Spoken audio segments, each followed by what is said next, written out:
Time is 12 o'clock. Good afternoon. This is Nigeria's Business Radio 99.5 Fish FM, live from our news center in the treasure base of the nation. I am Ifoma Onwebute with the business news. In the highlights, federal government issues 13 new power generation and distribution licenses. 7 major marketers get approval to sell Dangote fuel. Syrup demands 70% cuts in lavish 345 billion naira budget for lawmakers. And China suffers as central bank loan rates are unchanged. The details of these stories and more in a moment.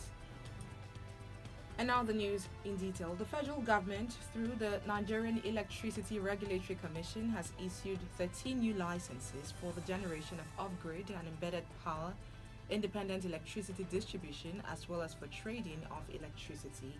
It said the new licenses were issued in the third quarter of 2023, as the cumulative quantum of electricity to be generated by the licenses was 40.9 megawatts. Under the section titled Licenses and Permits Issued or Renewed, in the latest third quarter of 2023 report of NERC, it was revealed that the 5 new off-grid generation licenses that would generate 8.81 megawatts were issued during the review period, as well as 1 new license was embedded for generation of 5 megawatts. It explained that the Commission issued licenses for electricity generation, transmission, distribution, trading, and systems operation in the Nigeria electricity supply industry. 7 major oil marketers in Nigeria have registered with the Dangote Petroleum Refinery for lifting and distribution of refined petroleum products produced by the $20 billion plant. Dealers under the aegis of the Major Oil Marketers Association of Nigeria confirmed on Sunday with the registration, saying it would commence the distribution of fuel produced from the facility once the commercial terms are sorted. This comes after the Independent Petroleum Marketers Association of Nigeria also revealed that they would meet with the management of Dangote Refinery this week to discuss terms of product loading. Similarly, the petroleum products retail outlet owners had been engaging the management of the multi-billion-dollar refinery for the supply of products from the facility. The 7 major oil marketers includes 11 PLC, Corn Oil PLC, Ardova PLC, MRS All Nigeria PLC, OVH Energy Marketing Limited, Total Nigeria PLC, and NNPC Retail. On Friday, the Dangote Petroleum Refinery announced the commencement of production of alternative gas oil, also known as diesel, and Jet A1 or aviation fuel. The Central Bank of Nigeria is set to transfer some of its departments to Lagos from Abuja. Although some staff members of the bank have reportedly resisted the transfer, the claim is motivated by tribal sentiments. Some sources have said it's for the safety and increased productivity. Reactions continue to trail some departments, as it is said that it's set to move from its headquarters in Abuja to Lagos. An economist, Daniel Washington, also frowned at the intention of the CBN relocating some departments to Lagos, as the state is already congested and overpopulated. Furthermore, Daniel Washington urged the government and the media to question the financial activities of the Central Bank of Nigeria. And in the meantime, the Lagos State Real Estate Regulatory Authority and the Economic and Financial Crimes Commission have announced that they will be collaborating to curb fraudulent practices in the real estate sector.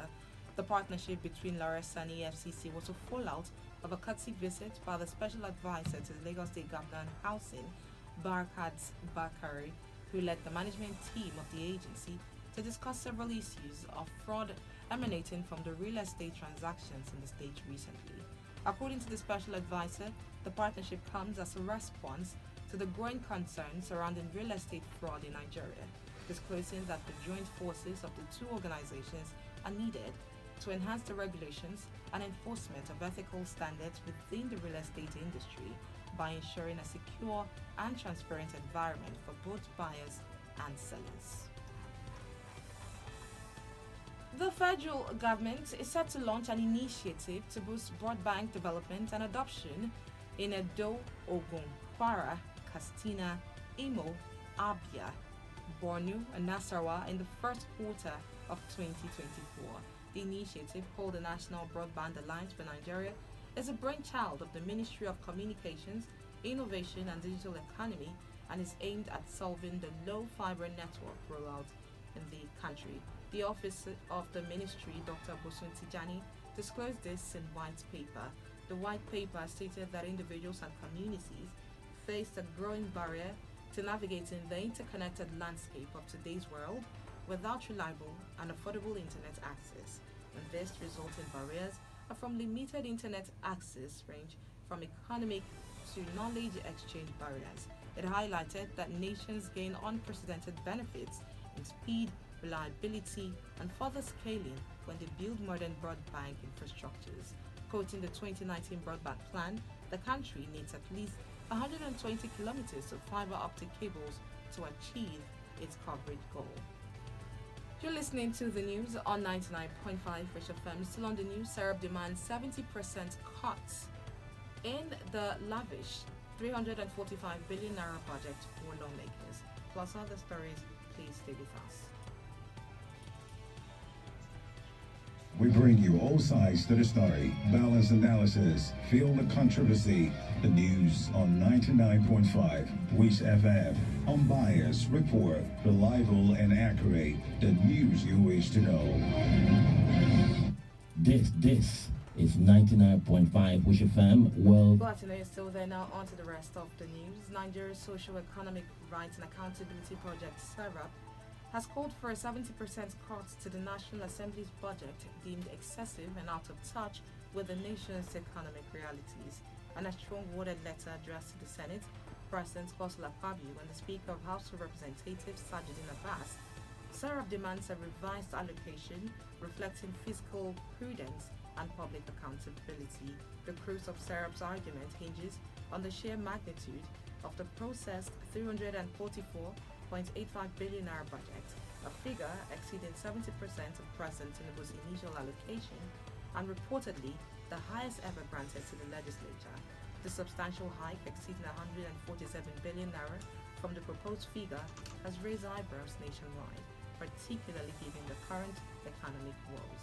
The letter raises concern about potential abuses of government and legislative power, veiled within the opaque budgetary allocations. Nigeria's right to scrutinize how their representatives spend public funds, especially during this trying time, is underscored in the letter. On the foreign scene, mainland China's market suffered on Monday after the country's central bank left its medium-term policy loan rate unchanged, while Taiwan's stock rose after voters handed the ruling Democratic Progressive Party a third straight presidential term. Mainland China's index closed at 0.1% lower at 3,280,091 cover after a fallout of about 0.5% at the open, while Hong Kong Hang Seng Index fell 0.26%. The People's Bank of China surprised markets and held the rate at some 995 billion yen, which is worth 1 million term lending facility loans, keeping it unchanged at 2.50%. The Taiwan weighted index rose to 0.19% to close at 17,546,082 cover after the ruling Democratic Progressive Party won the presidential election on Saturday with more than 40% of the popular votes. In sports business, partnership between the NFL and the ESPN could soon grow more intertwined with the league and advance talks with ESPN to acquire an equity stake in the sports network. According to sources, discussion between the two entities are far enough along for the league to have notified owners of the Players Association. ESPN and the league already have a working relationship, with the network purchasing the rights to 25 NFL games, which includes Monday Night Football, for about $2.6 billion per year. And with that sports business story, we've come to the end of the world news this Tuesday afternoon. But before we go look at our major stories again, we told you that 7 major oil marketers in Nigeria have registered with the Dangote Petroleum Refinery for lifting and distribution of refined petroleum products produced by the $20 billion plant. We also told you that the Nigeria's Socio-Economic Rights and Accountability Project has called for a 70% cut of the National Assembly's budget, which is deemed as excessive and out of touch with the nation's economic realities. And on the foreign scene, we told you that mainland China's market suffered on Monday after the country's central bank left its medium-term policy loans rate unchanged. And that was the news as edited by Samuel Ajironwo. For more news, eyewitness reports and comments, please call our news desk on 0904 540 0744. You can follow us on our social media handles at wish99_5fm on X, on IG at wish99.5fm, on TikTok at wish99.5fm, on YouTube at wish99.5fm, and on Facebook at wish99.5fm. I am Ifoma Omibute. Thanks for listening and good afternoon. Up next is the Midday Flow with Saints Aboki and MC Veronica. Stay tuned.